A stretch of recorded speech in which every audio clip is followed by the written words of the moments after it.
Alhamdulillah wa syukurillah wa ni'matillah wa la hawla wa la quwwata illa billahil aliyyil azim.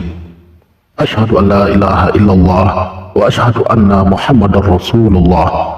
Allahumma sallim ala Muhammad wa ala ali sayyidina Muhammad. Hasbi rabbi jalallah wa fi qalbi ghairullah. Nur Muhammad sallallahu la ilaha illallah. Amma. Sedari diri kita kecil, kita pasti sudah tahu tentang Shirathul Mustaqim. Dan hampir semua orang, manakala ketika mereka mendengar kata Shirathul Mustaqim, lalu mereka berimajinasi tentang sebuah jembatan, yang mana katanya jembatan inilah yang akan menghubungkan antara dunia dengan surganya Allah Subhanahu wa Ta'ala. Dan juga kemudian, seperti apa yang telah kita dengar dahulu, bahwa di bawah jembatan tersebut ada neraka yang menyala-nyala. Tetapi hal yang demikian memang sudah menjadi keyakinan bagi kebanyakan orang yang sudah mendarah daging.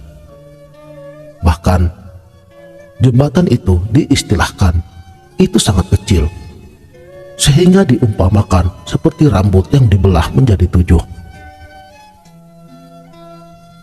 Lalu apa sebenarnya yang disebut dengan Shirathul Mustaqim? Di dalam kitab suci Al-Quran, kita seringkali membaca kalimat itu pada saat kita sedang melaksanakan sholat, yaitu tatkala kita membaca surat Al-Fatihah. Karena di dalam surat Al-Fatihah inilah kita akan menemukan kata Shirathul Mustaqim, yang mana artinya tunjukilah kami jalan yang lurus. Namun sayangnya, begitu ada kata-kata jalan yang lurus, maka yang terpikir oleh kebanyakan orang itu pun sebetulnya adalah jalan yang membentang lurus. Apakah memang demikian maksudnya? Untuk itu, mari kita buka Al-Quran untuk mengetahui apa sih sebetulnya jalan yang lurus itu. Ihdinas Shirathal Mustaqim, atau jalan yang lurus itu dijelaskan di dalam Al-Quran adalah Shirathal ladzina an'amta 'alaihim, yaitu jalannya orang-orang yang telah diberi nikmat. Tetapi kemudian, kalau kita tanya lagi, siapa sesungguhnya orang yang telah diberi nikmat tersebut? Lagi-lagi di sini, bagi mereka yang selama ini sudah terdistorsi oleh pikirannya sendiri, begitu ia mendengar kata-kata nikmat, biasanya yang terpikir olehnya tidak jauh daripada urusan duniawi. Misalnya uang, jabatan, serta fasilitas-fasilitas yang tentu saja menurut penilaian dirinya itu menyenangkan. Tetapi di dalam Al-Quran, Allah Subhanahu wa Ta'ala menjelaskan siapakah orang yang telah diberi nikmat tersebut. Tepatnya di dalam surat An-Nisa ayat 68 sampai dengan 70, yang mana artinya, dan pasti kami tunjukkan kepada mereka jalan yang lurus, dan barang siapa mentaati Allah dan Rasul-Nya, maka mereka itu akan bersama-sama dengan orang yang diberikan nikmat oleh Allah, yaitu para nabi, para pecinta kebenaran, orang-orang yang mati syahid, dan orang-orang saleh. Mereka itulah teman yang sebaik-baiknya. Yang demikian itu adalah karunia dari Allah, dan cukuplah Allah yang maha mengetahui. Jadi jelaslah bahwa di dalam ayat Al-Quran tersebut itu dikatakan bahwa orang yang mendapatkan nikmat itu ada 4 golongan. Golongan yang pertama itu adalah golongan para nabi dan para rasul. Golongan yang kedua disebut dengan siddiqin, yaitu para pecinta kebenaran. Dan golongan yang ketiga disebut dengan syuhada. Selanjutnya golongan yang keempat disebut dengan solihin, yaitu orang-orang yang soleh. Jadi yang dimaksud dengan Shiratal Mustaqim yaitu jalannya orang-orang yang telah mendapatkan nikmat, yaitu jalannya para nabi, jalannya para siddiqin, jalannya para syuhada, dan jalannya para solihin. Itulah yang sebenarnya disebut dengan Shiratal Mustaqim. Saudaraku sang sejati, agar diri kita tidak terdistorsi lagi, mari kita kembali lagi kepada Al-Quran. Siapa sesungguhnya yang disebut dengan solihin itu? Ternyata solihin itu adalah gelar yang diberikan Tuhan kepada mereka yang sudah bisa menjalankan amal ibadah yang soleh. Allah Subhanahu wa Ta'ala menjelaskan di dalam Al-Quran surat Al-Kahfi ayat 110, yang artinya, barang siapa yang ingin berjumpa dengan Tuhannya, hendaklah ia mengerjakan amal yang soleh dan tidak mempersekutukan apapun dalam beribadah kepada Tuhannya. Jadi amal yang soleh adalah metode atau cara yang dapat berjumpa seorang hamba dengan Tuhannya. Jadi siapa sesungguhnya para solehin itu?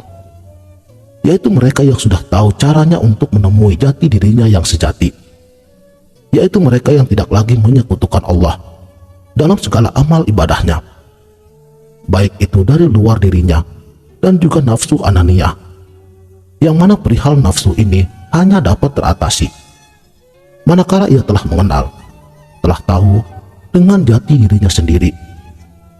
Maka merekalah yang layak, yang sudah mencapai gelar solihin. Kemudian para syuhada adalah mereka yang telah berjuang di jalan Allah, yaitu mereka yang berani melawan ego dirinya sendiri daripada nafsu keakuan atau nafsu ananiyah yang tadi saya sebutkan. Inilah para syuhada sejati. Sebab Nabi sendiri pernah bersabda bahwa perang terbesar ialah perang melawan hawa nafsunya sendiri. Jadi untuk menjadi syuhada, yaitu dengan menyaksikan hal ihwal tentang diri sejatinya, melampaui perjuangan yang ekstra berat. Karena di sini yang ia lawan bukanlah orang lain, melainkan dirinya sendiri. Makanya ada sebutan, man arafa nafsahu faqad arafa rabbahu. Barang siapa yang mengenal dirinya, niscaya ia akan mengenal kepada Tuhannya. Kemudian para siddiqin. Apa itu para siddiqin? Artinya mereka adalah orang yang benar, jujur, serta dapat dipercaya. Mereka ikhlas, tulus, keutamaan kebaikan dan juga kesungguhan. Jadi para siddiqin ini adalah mereka yang telah meneladani suri tauladan baginda Rasulullah Muhammad Sallallahu Alaihi Wasallam, sebagaimana dijelaskan di dalam Al-Quran pada surat Al-Ahzab ayat 21, yang mana artinya, sungguh telah ada pada diri Rasulullah itu suri tauladan yang baik bagimu, bagi orang yang mengharapkan rahmat Allah dan kedatangan pada hari kiamat, dan yang banyak mengingat kepada Allah. Dari puncak makrifat itu, apa yang ia ucapkan dapat dipercaya. Segala tingkah lakunya tulus penuh keikhlasan, tidak berdiam diri, selalu saja ada hasrat untuk membantu sesama makhluk Allah. Mereka tidak lagi mengharapkan imbalan daripada makhluk Allah yang lain, karena bagi mereka rahmat dan keridhaan Allah itulah yang paling utama. Inilah yang sebenarnya mengikuti jalan para nabi dan para rasul. Hadirnya diri di tengah masyarakat sebagai kepanjangan tangan Tuhan untuk menolong dan berkasih sayang kepada sesamanya. Saudaraku, jembatan Shiratal Mustaqim juga diistilahkan tipisnya seperti rambut dibelah menjadi 7. Ini pun sebenarnya hanyalah simbol. Ada apa sebenarnya di balik makna angka 7 tersebut? Lagi-lagi, ternyata angka 7 itu adalah angka yang keramat. Misalnya, alhamdulillah, kita diberikan rezeki untuk menunaikan ibadah haji. Di sana, kita harus mengelilingi Ka'bah sebanyak 7 kali. Kita pun bolak-balik antara Safa dan Marwah melaksanakannya, itu pun 7 kali putaran. Dan untuk melempar jumroh, itu pun harus menggunakan 7 buah batu. Disitulah hakikat balik Shiratal Mustaqim, rambut yang terbelah menjadi 7. Angka 7 pun bagi diri kita, itu pun menjadi angka yang sangat keramat.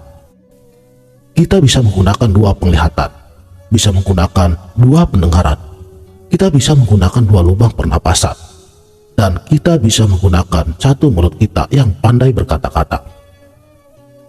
Yang jumlah semua lubangnya itu ada 7. Jadi barang siapa yang mampu mengemban amanah yang 7 ini dengan sebaik-baiknya, maka ia akan mendapatkan derajat yang mulia di hadapan Allah kelak. Jadi, sebetulnya Shiratal Mustaqim yang diajarkan itu tidak jauh dari diri kita sendiri. Dan Shiratal Mustaqim adalah jalan untuk memperoleh nikmatnya Allah. Dan nikmat Allah yang paling besar adalah berjumpa dengannya. Jadi jembatan Shiratal Mustaqim yang sebenarnya sebetulnya bukan apa yang dibayangkan nantinya. Tetapi jembatan Shiratal Mustaqim sebenarnya telah berada di dalam diri kita sendiri saat ini dan detik ini. Sekianlah, mudah-mudahan video ini dapat bermanfaat. Wabillahi taufiq wal hidayah. Wassalamualaikum warahmatullahi wabarakatuh.